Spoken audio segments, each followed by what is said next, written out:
I'm Getchin Share with Homestead Realty, and I thank you for watching. And if this is your first time on this channel, please consider subscribing and click on the bell to be notified when I post new videos. In this episode of Let's Talk Real Estate, I will go over 20 questions, multiple choice questions, designed to help you pass the Florida real estate exam. Let's get right into it. Part 20, real estate math questions. 20 fill-in and multiple choice questions. If you remember, I shared with you, read the questions carefully and keep in mind the test is really testing your comprehension. And this is 10%. 10% of the questions will be math questions. However, there are 100 questions. You only need 75 to pass. You theoretically can miss all 10 math questions and still pass, but you got to do well on every other parts. So here, part 20, number 1. A township is blank miles square and contains blank square miles. Well, a township is 6 miles square and contains 36 square miles. If you recall on part 10, or I suggest you go back to part 10 and review that to understand this question, because time is going to be of the essence here. Number 2, there are blank acres in a section. Well, there are 640 acres in a section. Again, part 10. Number 3, a section is blank miles square and contains blank square miles. Well, a section is 1 mile square and contains 1 square miles. 1 square mile. Number 4, section 13 is blank of section 12 in the same township. What they're testing here is, do you understand how to count, where to place those sections? So I just have a diagram there for you. As you can see, section 13 will be south of section 12 in the same township. Number 5, there are blank square feet in an acre. Well, if you remember, we discussed there are 43,560 square feet in an acre. To remember that, I shared with you 4 senior citizens driving 35 in a 60 zone. Number 6, here, I suggest we start with the question. The question asks, I've bolded those for you, that's the bolded letters. Using a straight line depreciation, find the depreciated value of the building. Kathy purchased a building valued at $295,000 with an estimated 25-year useful life. Kathy owns the property for 6 years.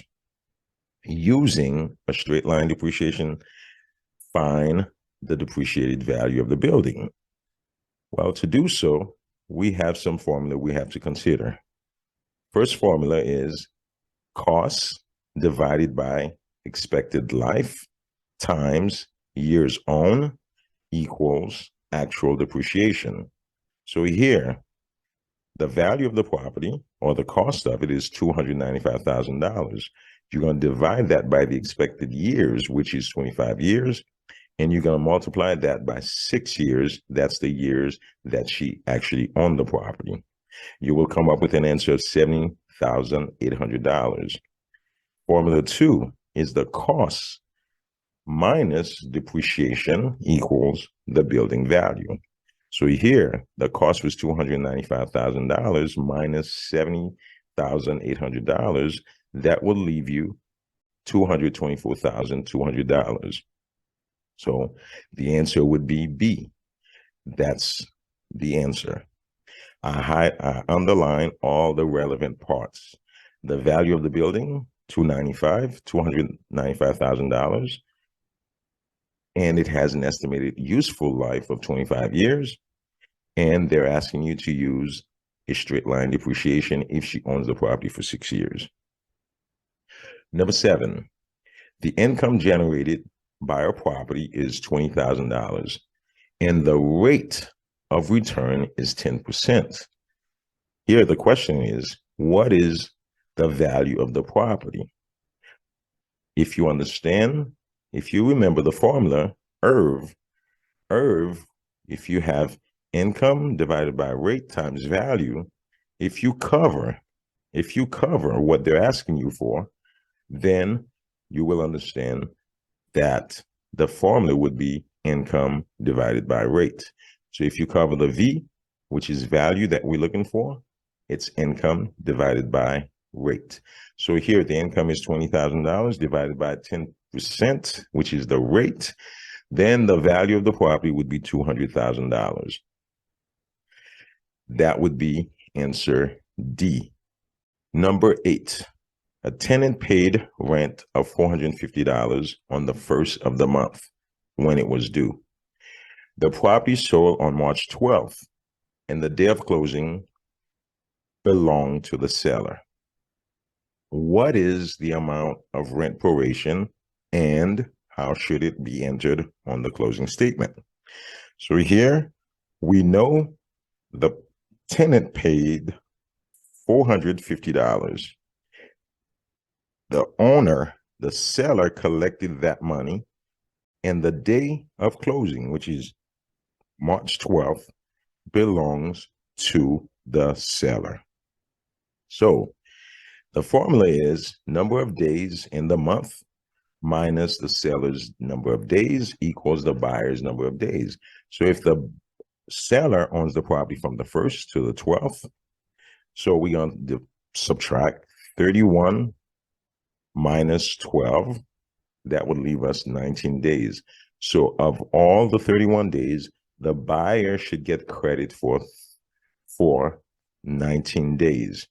So if you take 31 minus 12, that would give you 19 days. And then you will take the rent amount, you're going to divide it by the number of days. So that's 31 days. Then you're going to multiply it by 19, which is the number of days that the seller should credit the buyer. So here, in that case, $450 divided by 31 multiplied by 19 should give you $275.81. And it should be entered as seller will be debited. So that would be $275.81. That is debited the seller, and that would be credit the buyer.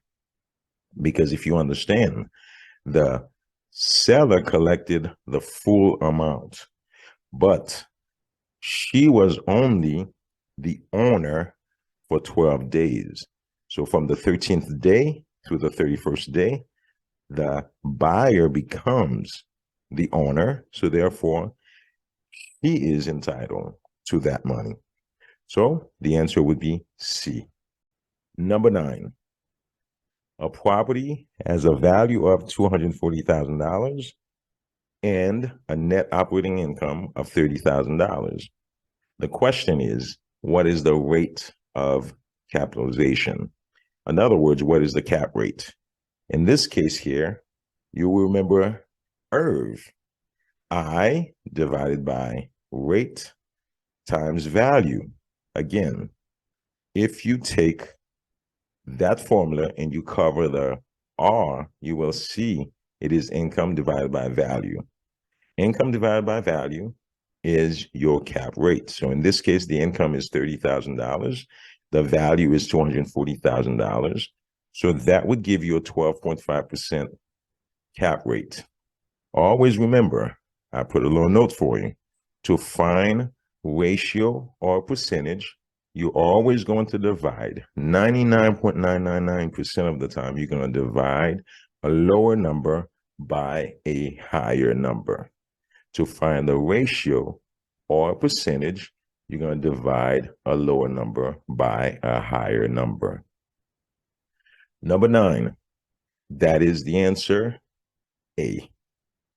Let's move to number 10.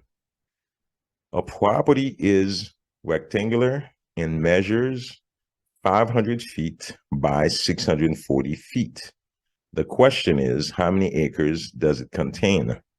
Well, I think we all can remember the formula for measuring an area.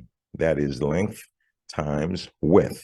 So if you take 500 feet times 640 feet, that will give you 320,000 square feet. To convert that into acres, remember, for senior citizen driving 35 and a 60, well, you will take 320,000 square feet, divide that by 43,560 square feet, which is how many square feet in an acre, you will have 7.3461. Well, since the 6 is higher than a 5, then you're going to round up the 4. So it would be 7.35 acres. That's the answer. And for number 10, the answer would be C. Let me take a moment to say thank you for supporting. And if you have not subscribed, it's very simple. Just hover over that picture at the bottom of your screen and click subscribe, and you can check the bell to be notified when I post new videos. Number 11. A $40,000 mortgage for a term of 20 years was originated at 8% interest rate with a monthly mortgage payment of $334.58. Question, what is the principal balance remaining after the second monthly payment? So here what they're saying is a property was purchased and the mortgage loan was $40,000. The interest rate is 8%. The monthly payment, $384.58. The question is, after the second payment, what is the new balance? Let's take a look. Formula. The formula for this is balance times rate divided by 12. That is the interest. That is your monthly interest that will be paid for that particular month. So here, the first month, $40,000 is the balance. That's the loan that was taken. The interest rate is 8%, so you would put 0.08. You'll divide that by 12, equals $266.67. That is how much interest will be taken from the payment that was made of $334.58.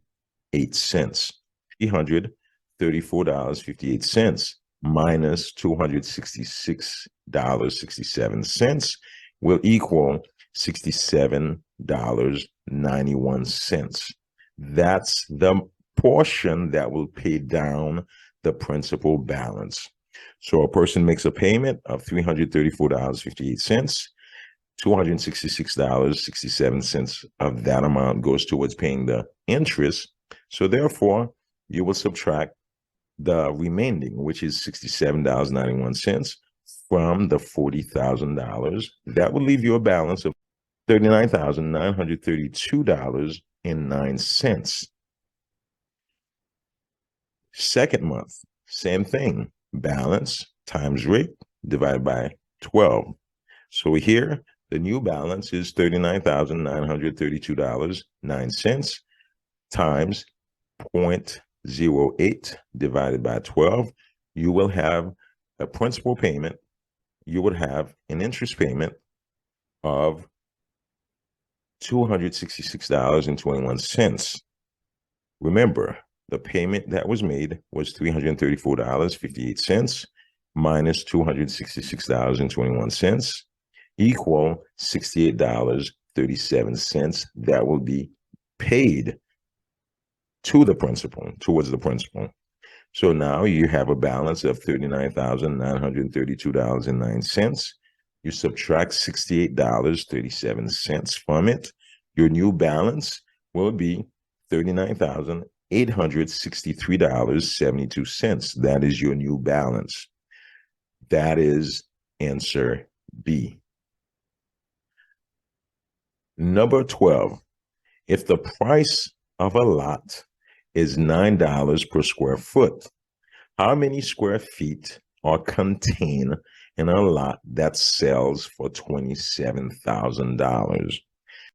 So here, if the unknown square feet times 9 equals $27,000, then $27,000 divided by $9 will give you the number of square feet. So the number of square feet will be 3,000 square feet. Okay, very simple, just reverse it. The answer is B, 3,000. Number 13, what is the tax levy of a non-homestead property that is assessed at $36,000 with a tax rate of 11 mills?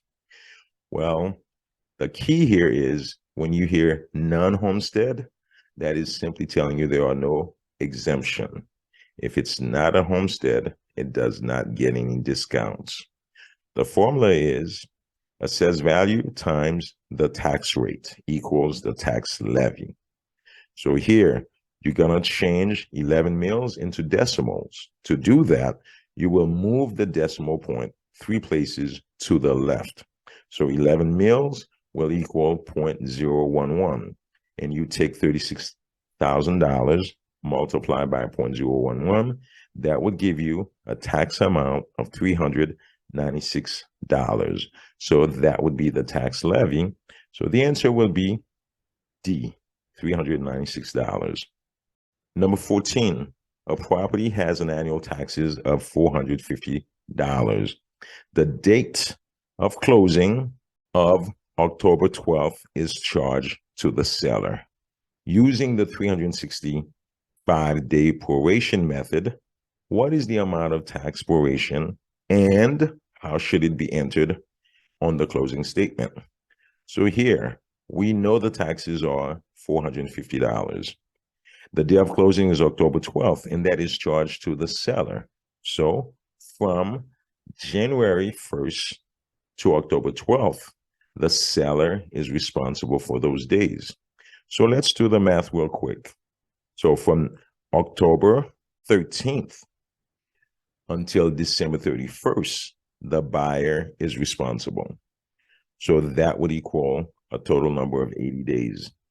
So to find the seller's day, you will go from January 1st until October 12th. So that would be a total of 285 days. Those are the days the seller is responsible for. So you will take 365 minus 80. That will give you 285 days. That's the shortest way of doing it. Or you can just add January to October. Formula is the tax amount divided by 365 days times the seller's days. That would equal the tax that is owed by the seller. So $450 divided by 365 days multiplied by 285 days, that gives you a total amount of $351.37. That is the tax the seller will owe. So how would that be entered? That will be entered as a credit to the buyer, a debit to the seller. Remember, the seller owes that money. The seller owes the money from January 1st until October 12th, which is the day the seller sold the property. As of the 13th, until October 13th to December 31st, the buyer is responsible, but the seller needs to pay his or her portion of the taxes for the period the seller owned the property. That is pretty much it. In that case, the seller will give a credit to the buyer. Number 15, broker Max agrees to pay sales associate Sally 60% of all sales commissions she generates for the office. If Sally sells a property for $72,000 at a 7% brokerage commission, what is her share of the commission? In other words, what is Sally's share of the commission?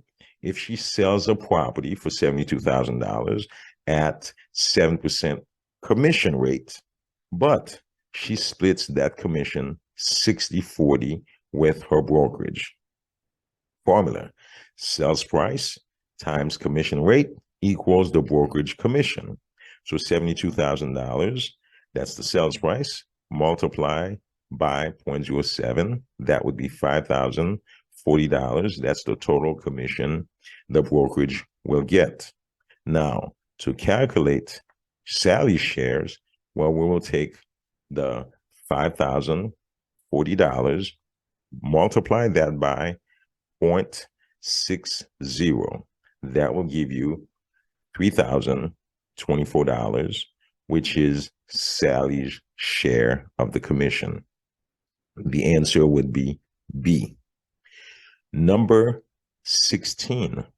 A buyer purchased a property for $65,000.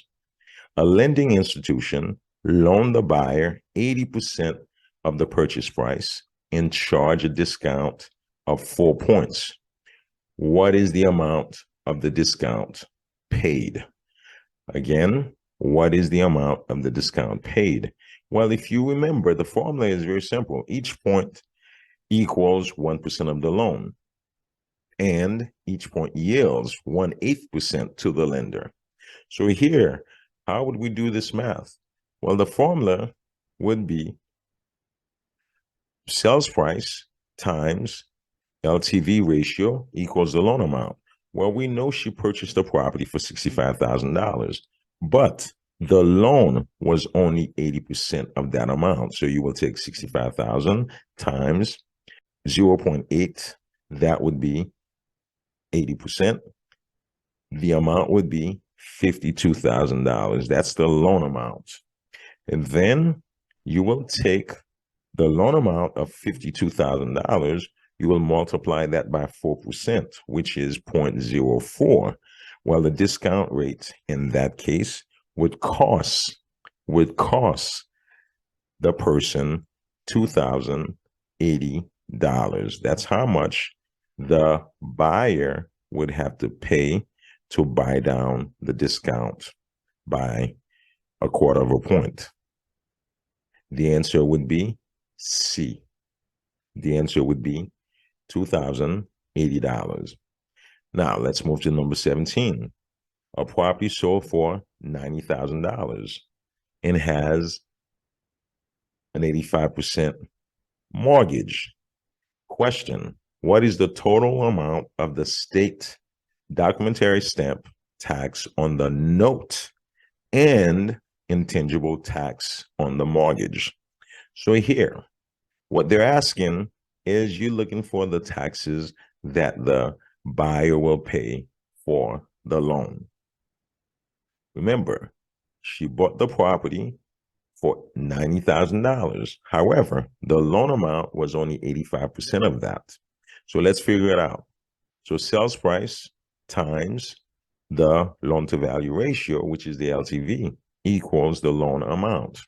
The formula is sales price times loan to value ratio equals loan amount.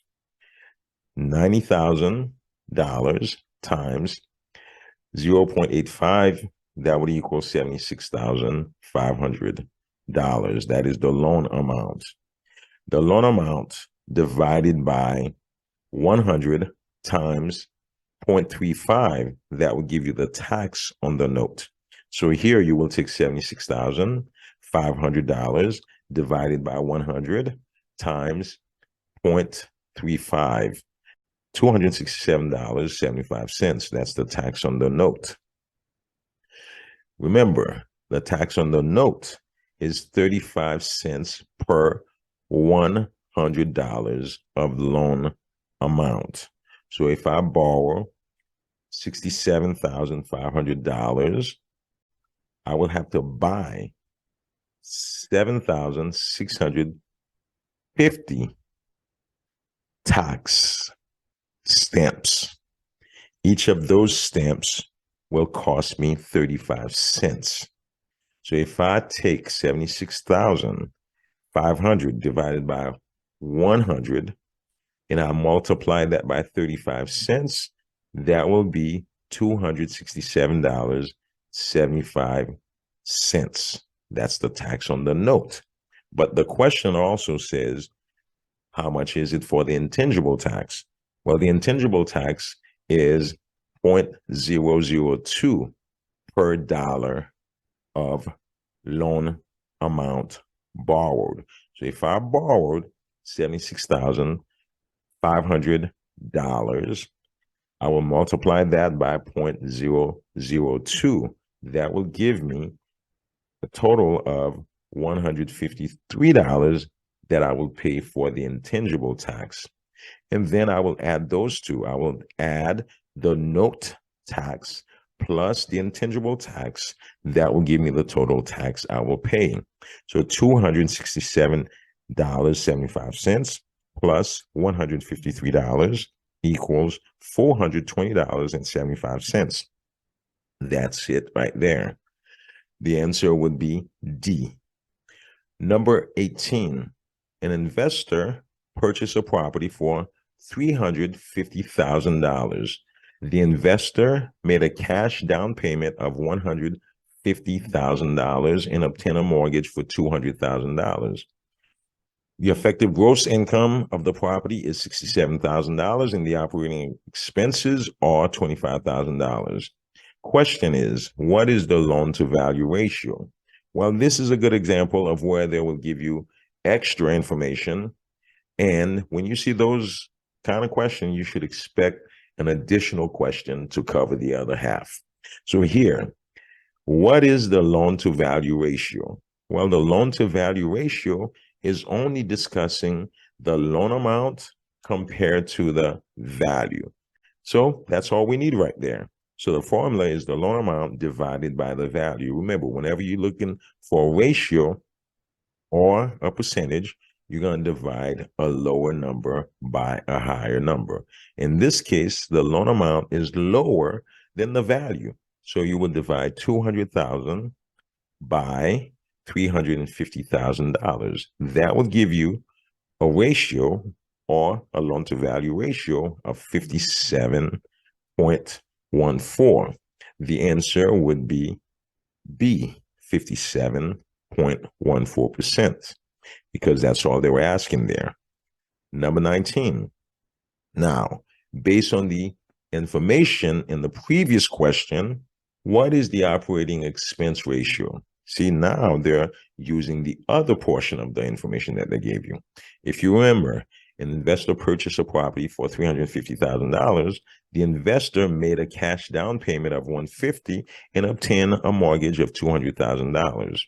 The effective gross income is $67,000. The operating expense ratio is $25,000. Again, same thing here. You will take the lower number and you're going to divide it by the higher number. So here you will take 25,000, which is the operating expense. You will divide it by 67,000, which is the effective gross income. You will come up with an answer of 37.31%. And that would be answer choice C. So you can see whenever they give you extra information, they're actually trying to really see if you understand what's going on. And if you do, you're going to get 2 points, because very often they'll bring in another question that covers that same portion. Number 20, calculate the number of acres in a property with the following legal description. Southwest 1/4 of the southwest 1/4 of the southeast 1/4 and the east 1/2 of the east 1/2 of the southwest 1/4 of section 23. So whenever you see these kind of questions, whenever you see the word and, that means we're talking about two separate sections. So in this case, all you do, remember, whether they say a tract or a parcel of land, they're referring to a section. And if you remember, a section has 640 acres. All you do is divide 640 by the denominators. The denominators will either be a 2 or a 4, nothing else. It's going to be either half or a quarter. So for track 1, we're going to start with 640 divided by the denominator, which was 4, and then 4, and then 4. So if you take 640 divided by 4, divided by 4, divided by 4, that will give you 10 acres. Whenever you see the word and, that means you got to start over with a brand new track, a brand new section. So track 2 is 640 divided by 2, divided by 2, divided by 4. That would give you 40. Now, to find the final answer, you simply add the 10 acres plus the 40 acres. That would give you 50 acres. So that is it. The answer would be D. Very simple. I highlight them for you. Hopefully you can see them. And that is very simple. Remember the word and, meaning they're introducing a new section. Please don't forget to subscribe, share, comment, and like. And as always, I thank you for watching. And really, this concludes our 20-part series to help you pass the Florida State exam. And I suggest you watch all 20 to get the full benefit of the whole thing. Until next time, have a blessed and productive day. Bye.